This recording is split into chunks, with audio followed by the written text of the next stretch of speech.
today I'm going to be showing you 6 new extremely easy slow cooker recipes. I really hope you enjoy it, and let's go get started. To kick us off today, we are making this amazing enchilada chicken pasta. So to my slow cooker, I added in 2 large chicken breasts. I'll season them with about a teaspoon of chili powder, teaspoon of dried oregano, teaspoon of cumin, then a little dash of salt and pepper. Next, I'm going to add in a 4-ounce can of diced green chilies. If you don't typically cook with green chilies, they're not spicy, they're just full of flavor. Now I'm going to add in 28 ounces of red enchilada sauce. I'll put the lid on top and cook this on low for 6 hours. Once it was almost through cooking, I started on my pasta. So I cooked up a 16-ounce box of rigatoni pasta.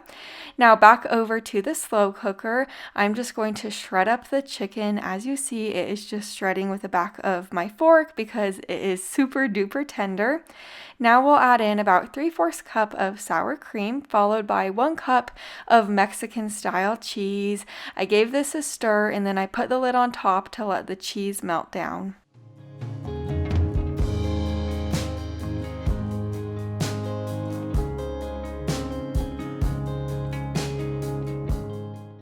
Now that our cheese is nice and melty, I added our cooked strained pasta right in there. I gave this a really good stir. Now it's time to serve it up. Here's my plate of food. I topped mine with a little bit of sour cream, sliced avocado, tomatoes, and cilantro. This is so unbelievably good. It is full of flavor. You need to give this recipe a try. My entire family loves it, and I love that it does make for great leftovers for the next day if you make a lot of it. Now we're making this rich broccoli and cheese soup. To my slow cooker, I'm adding in about 6 cups of fresh broccoli florets that I cut into smaller pieces. I'm also adding in 1 yellow onion that I diced, along with a 1/2 cup of celery that I sliced. Or you could use a 1/2 cup of sliced carrots. I just didn't have carrots on hand, so that's why I used celery. Then I added in 2 tablespoons of butter, 1 tablespoon of minced garlic, and now I'm making a cornstarch slurry to help thicken the soup up. It's just 1 cup of vegetable broth and 1/3 cup of cornstarch whisked together. After I added that cornstarch slurry in, I added in 5 cups of vegetable broth, and then I seasoned this with a dash of pepper and salt. I gave this a really good stir, and I cooked this on low for about 6 to 7 hours. Once the cooking time was up, I gave this another stir, and now I'm going to add in 1 cup of heavy cream, and then you're also going to add in your cheese at this point. I am adding in 5 cups of shredded sharp cheddar cheese. I did shred my cheese fresh. I just think it melts down best with a fresh block of cheese. I gave this a stir and I cooked this on high for 30 minutes to melt the cheese down. Since our broccoli and cheese soup only has about 30 minutes left of cooking, I wanted to make these 30-minute homemade easy dinner rolls, and I want to show you how I make them. So to this mixing bowl, I added in 1 1/4 cup of warm water, 1/3 cup of vegetable oil, 1/4 cup of sugar, and then 2 tablespoons of active dry yeast. Yes, I said 2 tablespoons. And then I gave this a whisk, and I let this sit for 5 to 10 minutes until it got bubbly like this. Now I added in a dash of salt, 1 egg, and then you're going to toss in about 3 cups of all-purpose flour, and then you're going to put the bread hook on your mixing bowl and mix this up until it kind of gets elasticy. And if it is too sticky, just add a little bit of flour in until it does become elasticy. And if you don't have a mixing machine like this, you could always mix this by hand. It will take a little bit longer, but it will work, I promise. To my 9x13 baking dish, I sprayed it with nonstick spray, and now you are going to make 12 dinner rolls. So just take a little bit of the dough and roll it into small balls. I covered our rolls with a towel and I let them rest for just 5 minutes. After 5 minutes, I removed the towel and I baked these in a preheated oven to 350 degrees for about 12 to 17 minutes or until they're nice and golden brown. But here's my broccoli and cheese soup. It is so rich, creamy, and delicious. It's also very easy to make in the slow cooker like that. And here are the dinner rolls. I never make complicated dinner rolls, so this is why I love this recipe so much. They're so easy to throw together. Now we're making this Mexican pasta casserole, so to get it started, to the pan on my stove, I'm going to add in about a pound of ground beef. I'll break that ground beef up and I'll cook it through. While our ground beef is cooking away, I'm going to start on our veggies, so I'm going to dice one red bell pepper and I'll dice an onion into smaller pieces. Now that our ground beef is cooked through, I'm just going to remove any grease in the pan. I'm just doing it with a spatula and a paper towel just to get any of that excess grease out of there. It's just a little simple trick I like doing. But to the slow cooker, I added our cooked ground beef right in there, along with 1 can of drained and rinsed black beans, followed by a can of drained corn, 1 can of rotel. Next, I added in 1 can of tomato sauce and then 2 3/4 cup of beef broth. For the seasonings, I tossed in a teaspoon of onion powder, teaspoon of garlic powder, a dash of salt and pepper, a teaspoon of dried oregano, teaspoon of chili powder, and then a teaspoon of cumin. And then after all those seasonings, you are going to add in the onion and the pepper that we cut up earlier, give this a stir, and cook this on low for about 6 hours.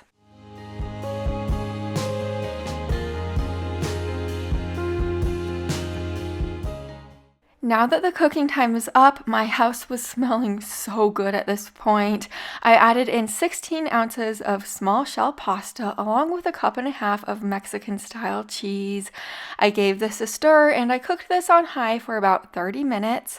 I did stir it occasionally while it was cooking, and I do want to let you know every slow cooker does cook a little bit differently, so you might need longer than 30 minutes or you might need less than 30 minutes to cook your pasta. But here's the finished product. I topped mine with a little bit of guacamole, sour cream, tomatoes, and a little bit more cheese. This is so good. It's very easy to throw together, and this one is a staple in my home. I could make it every week and not get tired of it. This chicken pesto pasta has been a huge hit on my channel in the past, so to my slow cooker I added in 2 large chicken breasts. I'll season that chicken with a dash of salt and pepper. Then I'll add an 8-ounce jar of basil pesto over the top. You could use any brand or any type of basil pesto you like. And then I kind of just spread that over the chicken. And then over that I added a 1/3 cup of butter that I sliced into smaller pieces. I cooked this on low for about 5 to 6 hours or until the chicken was cooked. But once it was almost through cooking, I boiled up a little under a pound of pasta. You could use any type of shaped pasta you like. Then I strained that pasta back over to my slow cooker. I'm going to shred up our cooked chicken now. It's going to be super duper tender. After you get that chicken nice and shredded, add in 1/2 cup of Parmesan cheese, followed by the pasta that we just boiled up. Give this a really good stir. Then I sprinkled about a cup of mozzarella cheese over the top. I let the cheese melt down and then I served this up.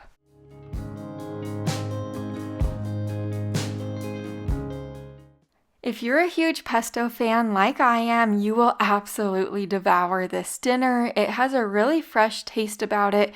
It really is super duper delicious. My entire family enjoys this one. This cracked chicken soup is so much fun to make, so to my slow cooker I added in my 2 chicken breasts. I seasoned them with a dash of pepper and salt. Then I added in 2 teaspoons of garlic and onion powder, followed by 2 teaspoons of dried chives and a teaspoon of dried dill. Then add in your 6 cups of chicken broth. I put a block of cream cheese over the top and I cooked this on low for about 6 hours. After the cooking time was up, I started on my bacon. So to the pan on my stove, I added about 6 strips of bacon down on the pan. I cooked this bacon up until it was crispy. And I do want to let you know, if you don't care for regular bacon, you could use turkey bacon as a substitute, or you could just use regular cooked crumbled bacon as a substitute for cooking your own bacon. But once my bacon was cooked, I removed it to a plate lined with paper towels. And back over to our slow cooker, I'm just shredding the chicken up, and I'm kind of incorporating the cream cheese in with my electric hand mixer. Now I'm going to add in 2 cups of fresh spinach, 1.5 cups of shredded sharp cheddar cheese, our bacon that I cooked and crumbled, and then add in 1/3 cup of sliced green onions. I gave this a stir and I let this cook on high for about 10 minutes to melt the cheese.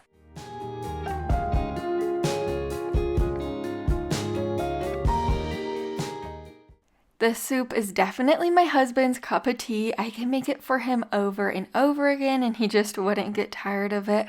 Also, I love how hearty this soup is, and you can make it your own so easily by adding ingredients or subtracting ingredients.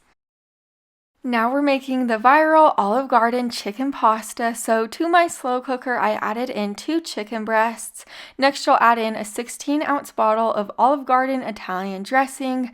And I do want to let you know, I have made this recipe with other types of dressing in the past, like other brands, and it just didn't work out. So I definitely do suggest you using the Olive Garden brand. I seasoned this with pepper, added 1/3 cup of Parmesan cheese, and 8 ounces of cream cheese on top. I cooked this on low for 6 hours. Once the cooking time was almost up, I boiled 1 pound of fettuccine noodles up on my stove. I just cooked it according to the box instructions. But while the pasta was cooking away, I shredded my chicken. I'm just shredding it with an electric hand mixer just, to make it easy. But now that this is super duper well shredded, I added in 1/3 cup more Parmesan cheese along with the cooked strained pasta. I gave this a stir and then it is time to serve it up.